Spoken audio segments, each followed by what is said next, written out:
رب العزت نبی کریم صلی اللہ تعالیٰ علیہ وآلہ وسلم کے تشریف لانے کی ان مبارک ساعتوں کی برکت سے امت کو عروج و بلندی نصیب فرمائے، اور رب العزت کفر کو مغلوب فرمائے، اہل اسلام کو غلبہ نصیب فرمائے، ہر قسم کی تنگیاں پریشانیاں رب العالمین اہل اسلام سے دور فرمائے، اور نبی پاک علیہ الصلوۃ والسلام کے تشریف لانے کے اس دن کی جو اہل اسلام کو خوشی ہے، رب العالمین اس کی برکت سے حقیقی خوشیاں ہمیں زندگی میں نصیب فرمائے۔ نبی کریم علیہ الصلوۃ والسلام کی آمد کا ذکر قرآن مجید فرقان حمید میں مختلف الفاظ سے مختلف اسلوب میں اللہ رب العزت نے کئی مقامات پر فرمایا۔ کہیں ارسلنا کہہ کر، کہیں جاء کہہ کر، جاء کے معنی آنا، ارسلنا کے معنی ہم نے رسول بنا کر بھیجا، اور کہیں حضرت ابراہیم علیہ الصلوۃ والسلام کی دعا کی صورت میں، کہیں حضرت عیسیٰ علیہ نبینا علیہ الصلوۃ والسلام کی بشارت کی صورت میں۔ تو نبی کریم صلی اللہ تعالیٰ علیہ وآلہ وسلم کی تشریف آوری کا ذکر قرآن مجید فرقان حمید میں مختلف مقامات پر مختلف اسلوب میں ہمیں سننے کو ملتا ہے، کہ جس سے نبی پاک علیہ الصلوۃ والسلام کی شان و عظمت اور آپ کے دنیا میں مبعوث کیے جانے کا مقصد، اور پھر آپ علیہ الصلوۃ والسلام کے رتبے اور مقام کا ہمیں اندازہ ہوتا ہے۔ یہ تو قرآن مجید فرقان حمید کی آیات کا میں نے مختصراً آپ کے گوش گزار کیا، اور صرف اشارتاً میں نے وہ آیات کی طرف نشاندہی کی۔ وقت چونکہ ہمارا بڑا مختصر ہوتا ہے، تو اس میں وہ آیات جو مشہور ہیں وہ آپ سن لیجئے، اور پھر ہم گفتگو کو آگے بڑھاتے ہیں۔ جیسے مشہور آیت کریمہ ہم ہر سال سنتے ہیں، لَقَدْ مَنَّ اللَّهُ عَلَى الْمُؤْمِنِينَ إِذْ بَعَثَ فِيهِمْ رَسُولًا۔ یہ آیت کریمہ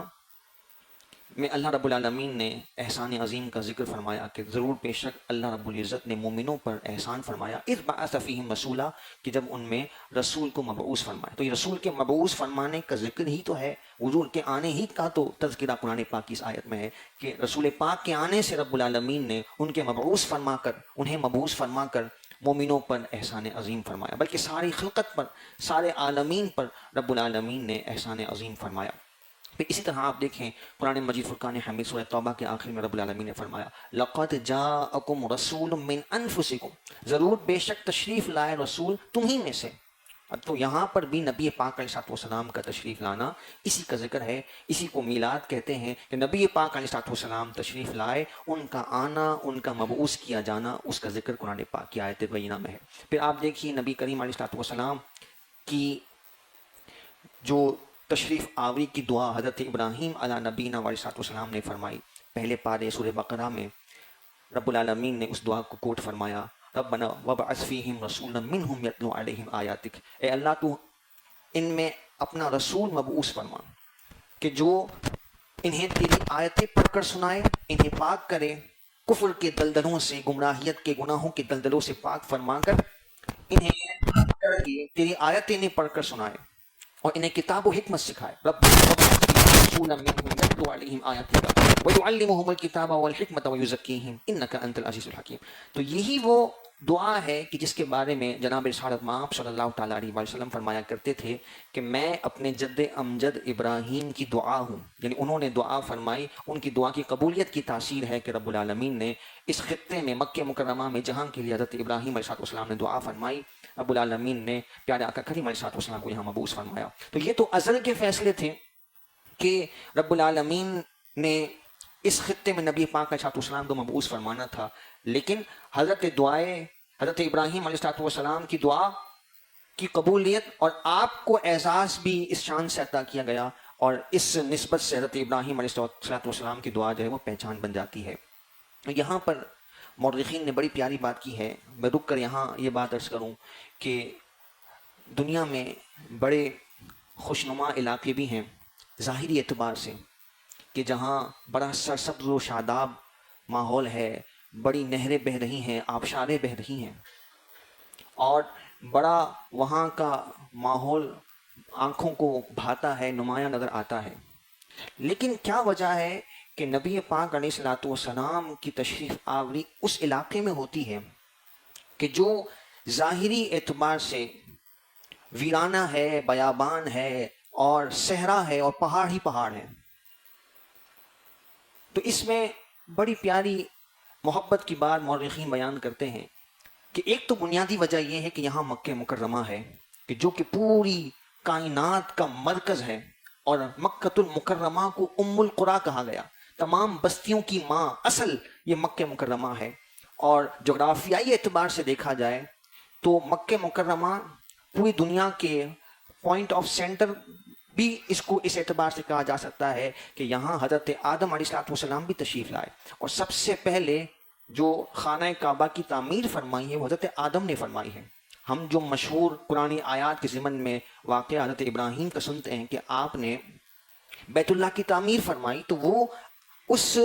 آدم علیہ السلام کے نقوش پر دوبارہ حضرت ابراہیم علیہ السلام نے تعمیر ضرور فرمائی، لیکن اس کی ابتدا جو ہے وہ حضرت آدم علیہ السلام سے ہوئی، اور یہی اللہ رب العالمین کا گھر پوری زمین کا گویا کہ مرکز ہے۔ تو اس مرکزیت کی وجہ سے، اور دوسری وجہ جو مورخین نے بیان کی وہ یہ ہے کہ نبی پاک علیہ السلام سے نسبت والے علاقے میں اللہ رب العالمین نے روحانی اور باطنی طور پر وہ لذت اور وہ چمک اور وہ چاشنی رکھی ہے کہ وہاں اگر کوئی جا رہا ہے تو وہاں کی سینریز کو دیکھنے کے لیے نہیں جاتا، وہاں کے پہاڑوں کو دیکھنے کے لیے نہیں جاتا، لیکن ان ہواؤں میں، ان فضاؤں میں وہ جاذبیت ہے کہ ایک مرتبہ جو ان مقدس مقامات کی زیارت کر لیتا ہے پھر اس کے دل میں ایسی تڑپ پیدا ہوتی ہے کہ وہ دنیا گھوم کر آ جائے، لیکن اس کا کہنا یہی ہوتا ہے کہ جو نبی پاک علیہ السلام سے نسبت والے دونوں شہروں میں جو لذت ہے، جو وہاں کی جاذبیت ہے، وہاں کی جو راحت ٹھنڈک ہے، دنیا کے کسی بھی خوشنما علاقے میں انسان چلا جائے اسے محسوس نہیں کیا جا سکتا۔ تو یہ نبی پاک علیہ السلام کے نقوش قدم، آپ کے قدمین شریفین کے یہ برکات ہیں کہ اللہ رب العالمین نے ان مقامات کو حضرت ابراہیم کی دعا کی برکت سے گویا کہ اس طرح سے نبی پاک علیہ السلام کے ذریعے سے آباد فرمایا۔ اور پھر قرآن مجید فرقان حمید نے نبی پاک علیہ السلام کے جائے سکونت کی بھی قسم ارشاد فرمائی ہے، حضور کے چہرے کی بھی قسم، حضور علیہ السلام کی زبان مبارک کا بھی ذکر، حضور کی پیٹھ مبارک کا بھی ذکر، حضور کے ہاتھ مبارک کا ذکر۔ تمام آیتیں میں کوشش کرتا ہوں کہ حصول برکت کے لیے ہم پڑھتے ہوئے آگے بڑھتے چلے جائیں بغیر زیادہ ڈیٹیل میں جائے، تاکہ یہ جو رات عظمت والی برکت والی ہے اس کے برکات بھی ہم حاصل کرتے چلے جائیں کہ اللہ رب العالمین نے اپنے محبوب کریم علیہ السلام کا ذکر خیر کس شان سے کلام مجید فرقان حمید میں فرمائے۔ گزشتہ جو دروس ہوتے رہے اس میں بھی میں نے اس بات کی طرف نشاندہی کی کہ قرآن مجید فرقان حمید کی جتنی بھی آیات ہیں وہ ساری کی ساری اللہ رب العالمین نے اپنے محبوب کی مدح و ثنا میں نازل فرمائی۔ اگر بظاہر وہ آیت کفار کی مذمت میں ہیں یا کفار کی ہلاکت و بربادی پر ہیں، تو ان کا بھی خلاصہ یہی ہے کہ وہ نبی پاک علیہ السلام ہی کی شان کو ظاہر کرتی ہیں کہ جو کفار، جو مشرکین نبی پاک علیہ السلام کے مخالف ہوئے، حضور کی اتباع نہ کی، حضور کی بات کو تسلیم نہ کیا، تو یہ حضور علیہ السلام ہی کی شان کا اظہار ہے کہ اللہ رب العالمین نے دنیا و آخرت میں انہیں رسوائی کا نشان بنایا۔ تو اللہ رب العزت نے نبی کریم علیہ السلام کے شہر مبارک کی قسم کو یاد فرمایا، لا اقسم بہذا البلد، کہ اس شہر کی قسم، لا اقسم، اللہ فرماتا ہے کہ میں قسم اٹھاتا ہوں اس شہر کی، لا اقسم بہذا البلد۔ اب ہذا البلد سے کیا مراد ہے؟ اس وقت جب یہ سورہ مبارکہ نازل ہوئی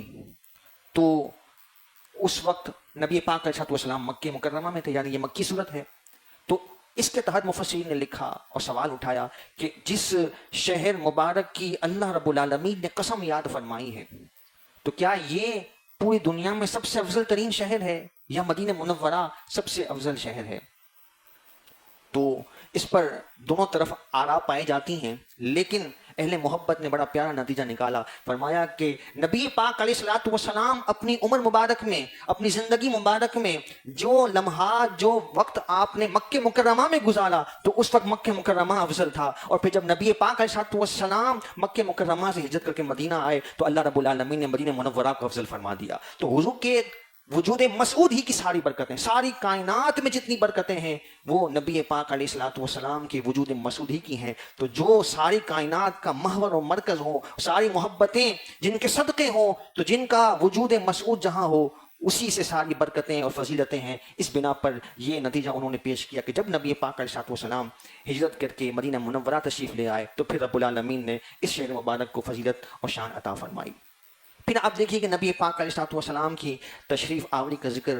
جس طرح میں نے عرض کیا کہ حضرت عیسیٰ علیہ الصلوۃ والسلام کی بشارت میں ہمیں قرآن کے الفاظ سورہ صف میں ملتا ہے مبشرا برسول یاتی من بعدی اسمہ احمد. حضرت عیسیٰ علیہ الصلوۃ والسلام نے بشارت دی کہ میں تمہیں بشارت دینے آیا ہوں اپنے بعد رسول کی جن کا نام احمد ہے. یہ سورہ صف کی آیت کریمہ ہے. ویسے تو اگر توریت اور انجیل کی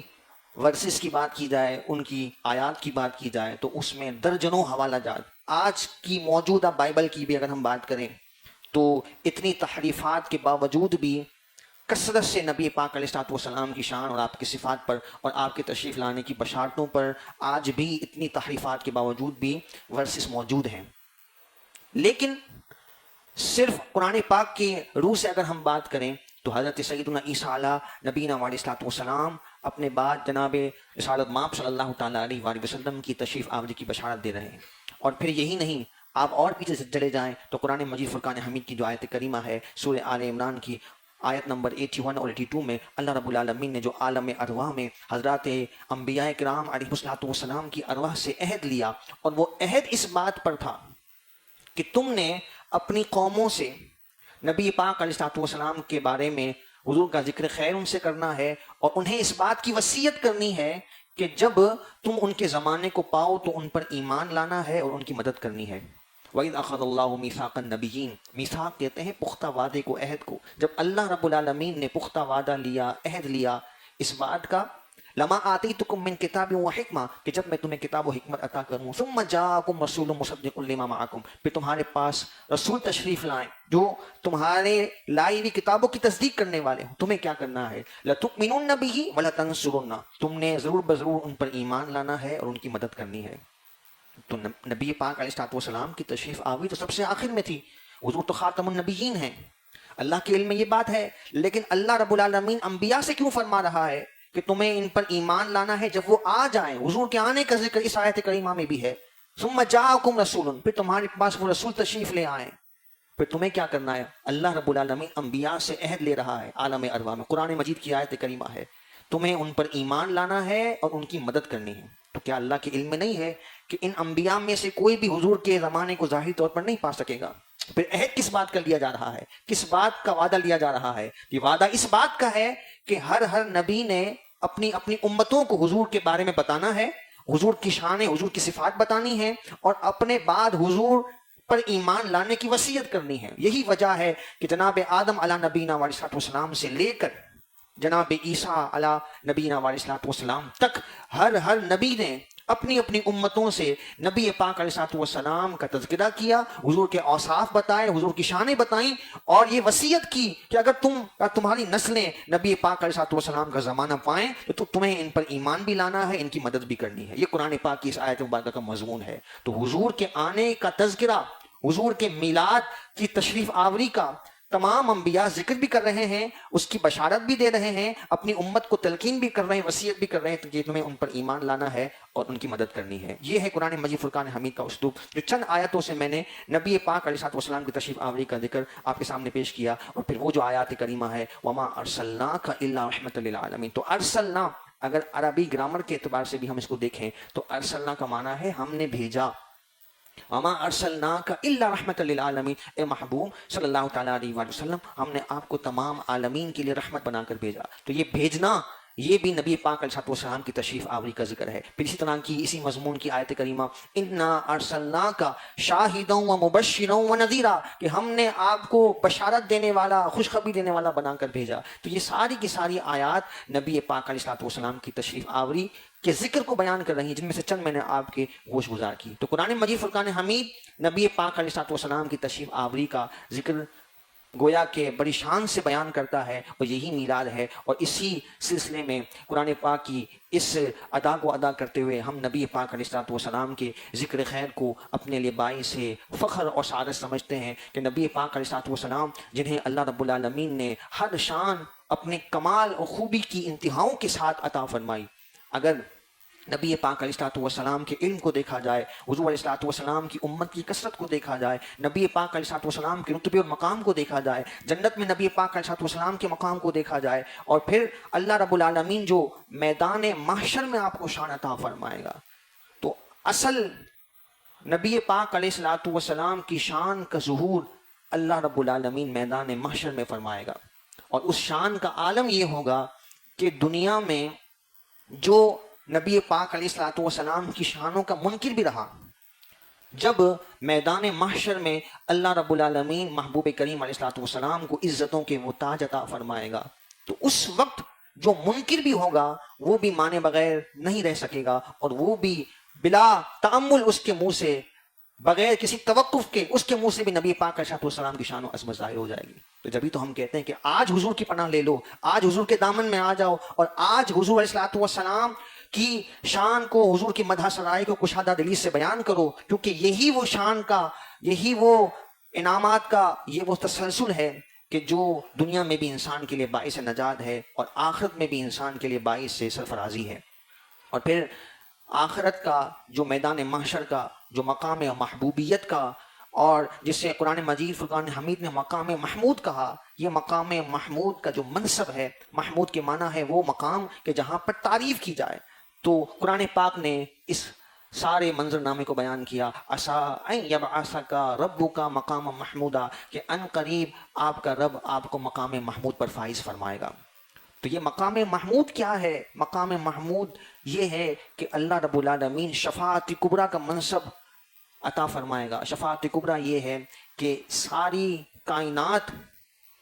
اب اللہ رب العالمین کے جلال اور قہر کا سامنا کر رہی ہے، اور اس وقت سب سے پہلے امت کی اور مخلوق کی باریابی کے لیے اللہ رب العالمین کی بارگاہ میں محبوب کریم علیہ السلام سجدہ فرمائیں گے، اور پھر اللہ رب العالمین کی بارگاہ سے حکم ہوگا، ارفع رأسک یا محمد صلی اللہ تعالیٰ علیہ وسلم، اے محمد صلی اللہ علیہ وسلم آپ اپنے چہرے انور کو اٹھائیے، اور پھر نبی پاک علیہ السلام کی سفارش پر اللہ رب العالمین میدان محشر میں لوگوں کے لیے، مخلوق کے لیے آسانی فرمائے گا، اور پھر حساب و کتاب کا معاملہ شروع ہوگا، اور پھر رب العالمین کی اجازت سے نبی پاک علیہ السلام کی سفارش، آپ کی شفاعت آپ کی امت کے حق میں اور سابقین کے حق میں قبول کی جائے گی، اور پھر رب العالمین حسب مراتب دیگر لوگوں کو شفاعت کا اذن عطا فرمائے گا۔ تو یہ شفاعت کبریٰ کا منصب دیکھ کر اور حضور کی شانوں اور عظمتوں کو دیکھ کر سب بلا توقف، بلا تأمل، چاہے وہ دنیا میں منکر بھی تھے، وہ نبی پاک علیہ السلام کی شان و عظمت کو بڑے دھوم سے اس وقت بیان کریں گے۔ تو نبی پاک علیہ السلام ہی کے ذکر میں، آپ ہی کی شان و عظمت کے اظہار میں دنیا و آخرت میں نجات ہے۔ اور پھر آپ دیکھیے کہ نبی کریم علیہ السلام کو جو اللہ رب العزت نے اتنی خیر و کثرت کے ساتھ نوازا ہے، تو نبی پاک علیہ السلام کا حسن مبارک، آپ کی سیرت مبارک، آپ کی صورت اور آپ کے ساتھ جتنے فضائل و کمالات ہیں، اللہ رب العالمین نے آپ کو سب بدرجہ اتم عطا فرمائے۔ اور حسن کی اگر بات کی جائے تو ساری کائنات کا حسن اگر جمع کر دیا جائے تو وہ نبی پاک علیہ السلام کے قدموں کی خاک کو بھی نہیں چھوتا، اس لیے کہ اللہ رب العالمین نے اپنے محبوب کریم رؤوف الرحیم کو ایسا بنایا کہ ساری کائنات میں آپ سب سے افضل و اعلیٰ ہیں، اور رب العالمین کی معرفت کے لیے، اللہ کی پہچان کے لیے سب سے بڑھ کر جو ذریعہ اور سبب ہیں وہ نبی پاک علیہ السلام ہی کی ذات ہے۔ جس طرح کسی بلا تشبیہ بلا تمثیل کسی آرٹسٹ کا کوئی ایک ایسا شاہکار ہوتا ہے کہ جس کو دیکھ کر اس کے فن کا اندازہ ہوتا ہے، بلا تشبیہ بلا تمثیل ہماری یہ ناقص مثالیں اللہ کے اس کے حبیب کے شان نشان نہیں ہیں، لیکن سمجھانے کے لیے کہ جب اللہ رب العالمین کی قدرتوں کو پہچان نہ ہو تو نبی پاک علیہ السلام کو جو اللہ رب العالمین نے فضائل و کمالات و شان عطا فرمائی ہیں، تو جو حضور علیہ السلام کی سیرت کو پڑھے گا، حضور کے فضائل و کمالات کو پڑھے گا، حضور علیہ السلام کی شان و عظمتوں کو، حضور کے اختیارات کو سنے گا، حضور کے معجزات کو جب سنے گا، یہ حضور کی یہ شان ہے کہ آپ اشارہ فرما دیں تو درخت چل کر آپ کے پاس آ جائیں، آپ حکم فرما دیں تو کنکریاں کفر کے ہاتھوں میں، کافروں کے ہاتھوں میں بول پڑتی ہیں۔ اور نبی پاک علیہ السلام کی یہ شان ہے کہ آپ جب انگلی اٹھاتے ہیں تو چاند دو ٹکڑے ہو جاتا ہے۔ سیدہ حلیمہ سعدیہ رضی اللہ تعالیٰ عنہا فرماتی ہیں کہ میں نے یہ مشاہدہ کیا کہ جب نبی پاک علیہ السلام بچپن میں جھولے میں ہوتے تو آپ کی انگلی کا اشارہ جس طرف ہوتا چاند بھی اس طرف جھومتا رہتا اور حرکت کیا کرتا تھا، اور پھر وہ نبی پاک علیہ السلام کہ جو سورج کو اشارہ کریں تو پلٹ کر واپس آ جاتا ہے۔ تو جس نبی کی یہ شان ہے، جو اللہ کے بندے اور رسول ہیں، جن کی عظمتوں کے اور جن کے فضائل و کمالات کی یہ عالم ہیں، تو پھر اللہ کی عظمت کا اندازہ ہوتا ہے، اللہ کی قدرتوں کا اندازہ ہوتا ہے کہ جس رب کے بندے اور رسول اور جو افضل الخلق ہیں، تمام مخلوق میں سب سے افضل و اعلیٰ ہیں، جب ان کی شان کا یہ عالم ہے تو خود اللہ رب العالمین جو کہ پیدا فرمانے والا ہے، جو کہ خالق اور مالک اور رب ہے، اس کی قدرتوں کا، اس کی طاقتوں کا عالم کیا ہوگا۔ تو حضور کی ذات جو ہے وہ اللہ کی معرفت کا سب سے بہترین ذریعہ ہے۔ تو اگر کسی کو اللہ کا قرب حاصل کرنا ہے، اللہ کے بارگاہ میں مقبول ہونا ہے، تو نبی پاک علیہ الصلوۃ والسلام کا ذکر یہ بہترین تریاق ہے، بہترین ذریعہ و سبب ہے۔ اس لیے تو فرمایا گیا کہ حضور کا ذکر کرنا یہ اللہ ہی کا ذکر کرنا ہے، جیسا کہ قرآن میں کہا گیا من یطع الرسول فقد اطاع اللہ، جس نے رسول کی اطاعت کی اس نے اللہ کی اطاعت کی۔ تو کیا معاذ اللہ قرآن ملا رہا ہے، قرآن برابر کر رہا ہے؟ الیاذ باللہ، کوئی سمجھدار آدمی اس کا تصور بھی نہیں کر سکتا کہ معاذ اللہ قرآن یہ پیغام دے کہ اللہ اور رسول کی ذات کو ملا دیا جائے۔ نہ کوئی سمجھدار آدمی سوچ سکتا ہے، نہ کوئی مومن شخص اس طرف اپنے وسوسے یا خیال کو بھی لے کر جا سکتا ہے۔ اللہ اللہ ہے، وہ احکم الحاکمین ہے، وہ رب ہے، وہ خالق اور مالک ہے۔ جب یہ کہا گیا من یطع الرسول فقد اطاع اللہ، جس نے رسول کی اطاعت کی اس نے اللہ ہی کی اطاعت کی، تو اس کا معنی یہ ہے کہ اللہ رب العالمین نے اپنے حبیب لبیب صلی اللہ تعالیٰ علیہ وآلہ وسلم کو اپنا نائب اتم بنا کر دنیا میں مبعوث فرمایا ہے۔ وہ اللہ کی مخلوق ہے لیکن افضل الخلق ہیں، اور آپ کا رتبہ مقام سب سے زیادہ ہے، اور حضور علیہ الصلوۃ والسلام کو اللہ رب العالمین نے کامل اختیارات کے ساتھ مبعوث فرمایا۔ کیسے اختیارات عطا فرمائے؟ اور اختیارات تو وراء الورا ہیں، جو آپ کی معجزات اور آپ کی شان ہیں۔ حضور نے کیا فرمایا؟ اگر میں پہاڑ کو حکم کر دوں تو پہاڑ سونے کا بن کر میرے ساتھ چلے۔ یہ کوئی معمولی بات تو نہیں ہے، ساری کائنات کو رب العالمین نے محبوب کریم کی مٹھی میں جکڑ دیا۔ آپ یہ کوئی فضائی یا ہوائی باتیں نہیں ہیں، یہ سیرت اور احادیث کی مسند روایات کا خلاصہ میں آپ کے گوش گزار کر رہا ہوں، اور ہم اکثر سنتے بھی رہتے ہیں، لیکن اس طرف توجہ کرنے کی ہمیں ضرورت ہے کہ ساری کائنات محبوب کریم علیہ الصلوۃ والسلام کے ہاتھوں میں رب العالمین نے عطا فرما دی، اور جس کو جو چاہیے حضور کے در سے مل رہا ہے۔ کوئی شفا کا طلبگار ہے، بیمار ہے، حضور علیہ الصلوۃ والسلام اس پر جو ہے وہ دعا فرماتے ہیں، اپنا لعاب دہن اقدس لگاتے ہیں، وہ صحتیاب ہو جاتا ہے۔ کسی کی آنکھ نکل آتی ہے، حضور کی بارگاہ میں آ رہا ہے، کسی کی پنڈلی ٹوٹ گئی، وہ حضور کی بارگاہ میں آ رہا ہے، کسی کے گھر میں کوئی بیماری ہے، وہ حضور کی بارگاہ میں آ رہا ہے۔ گویا کہ ساری کائنات کے مسئلے اس در دولت سے حل ہو رہے ہیں۔ اتنا اختیار ہے کہ حضور فرماتے ہیں کہ میں چاہوں تو یہ پہاڑ سونے کا بن کر میرے ساتھ چلے۔ اور پھر یہ تو معجزات کی شان ہے۔ پھر آپ اگر شریعت کے معاملات میں دیکھیں ہر نبی کے لیے شریعت یہ بیس ہوتی ہے، اساس ہوتی ہے، اور اسی پر پوری نبوت کا اور رسالت کا انحصار ہوتا ہے۔ بات تھوڑی سی مشکل ہے لیکن توجہ طلب ہے کہ ایک نبی کو جب مبعوث کیا جاتا ہے، اللہ کی بارگاہ سے جب کوئی نبی تشریف لاتے ہیں، تو اس منصب نبوت اور رسالت کی ذمہ داری یہ ہوتی ہے کہ جو اللہ نے احکامات عطا فرمائے ہیں وہ مخلوق تک، امت تک پہنچانے۔ یہ اللہ کی طرف سے شریعت عطا ہوتی ہے ہر نبی کو اور رسول کو۔ تو رسول جو صاحب شریعت ہوتے ہیں، ان کا منصب یہ ہوتا ہے کہ اللہ کی بارگاہ سے انہیں ایک کوڈ شریعت کا دیا جاتا ہے، ایک کوڈ آف کنڈکٹ دیا جاتا ہے کہ وہ شریعت جو ہے وہ مخلوق تک منتقل کرنی۔ یہی منصب رسالت کی ذمہ داری ہے، اور یہ سب سے اہم ترین کام ہے اس منصب کا، کہ شریعت مخلوق تک منتقل کرنی ہے۔ اور یہ اللہ کی طرف سے عطا کردہ شریعت ہوتی ہے جو قرآن پاک کی صورت میں ہمیں عطا ہوئی، اور نبی پاک علیہ الصلوۃ والسلام کے فرامین کے ذریعے سے عطا ہوئی۔ نبی پاک علیہ الصلوۃ والسلام کے فرامین کو بھی اللہ رب العالمین نے شریعت کا درجہ عطا فرمایا۔ اپنے کلام کو، قرآن مجید کو تو شریعت کا درجہ دیا ہی دیا، ساتھ میں اللہ رب العالمین نے اپنے حبیب کے فرامین کو، احادیث طیبہ کو بھی شریعت کا درجہ عطا فرمایا۔ اور یہ کوئی ہوائی فضائی بات نہیں، خود قرآن کے الفاظ ہیں۔ قرآن کہتا ہے وَمَا يَنطِقُ عَنِ الْهَوَىٰ إِنْ هُوَ إِلَّا وَحْيٌ يُوحَىٰ، کہ یہ نبی جو ہے وہ اپنی ذات سے کچھ کلام نہیں کرتے، یہ وہی بات کرتے ہیں کہ جو ان کی طرف وحی کی جاتی ہے۔ اور ایک صحابی تھے، وہ ہر بات حضور کی لکھ لیا کرتے، تو کسی نے ان کو روک دیا، کہا کہ ایسا نہیں کرو، انسان بشری تقاضوں کے مطابق کبھی غصے میں ہے، کبھی جلال میں ہے، کبھی خوشی کے لمحات ہیں، کیفیات بدلتی رہتی ہیں۔ تو وہ اس بات کو سن کر رک گئے۔ جب نبی پاک علیہ الصلوۃ والسلام کو اس بارے میں پتہ چلا کہ وہ پہلے لکھا کرتے تھے ہر بات کو، اور اب انہوں نے لکھنا چھوڑ دیا ہے، اور انہوں نے جب یہ وجہ بتائی، تو نبی پاک علیہ الصلوۃ والسلام نے قسم اٹھا کر فرمایا کہ چاہے میں جس کیفیت میں ہوں، اللہ رب العالمین میری زبان سے حق کے سوا کسی چیز کو جاری نہیں فرماتا۔ تو اللہ رب العالمین نے اپنے محبوب کی زبان حق ترجمان کو وہ شان عطا فرمائی ہے کہ شریعت آپ کی زبان سے صادر ہو رہی ہے، اور میں بات کو آسان رکھتے ہوئے اگر عرض کروں تو بات تھوڑی سی مشکل ہے، لیکن علمی بات ہے، لیکن آپ کے ذوق کی نظر کرتے ہوئے اس مضمون کو گویا کہ اور واضح کرنے کے لیے میں عرض کروں کہ قرآن مجید فرقان حمید کی جو آیت ہیں ان کا رتبہ اور مقام کیا ہے، آسان انداز میں اگر میں عرض کروں تو اس کا رتبہ اور مقام اتنا زیادہ ہے کہ قرآن پاک کی کوئی ایک آیت کا بھی انکار کرے وہ کافر ہو جائے گا۔ یہ ہم سب کا ایمان ہے، ہم سب اس بات پر ایمان رکھتے ہیں کہ قرآن کی کسی ایک آیت کا انکار، پورے قرآن کا انکار تصور کیا جائے گا اور ایسا شخص جو ہے وہ دار اسلام سے خارج ہو جائے گا۔ اب آ جائیے احادیث کے رتبے اور مقام پر کہ نبی پاک علیہ الصلوۃ والسلام کی وہ حدیث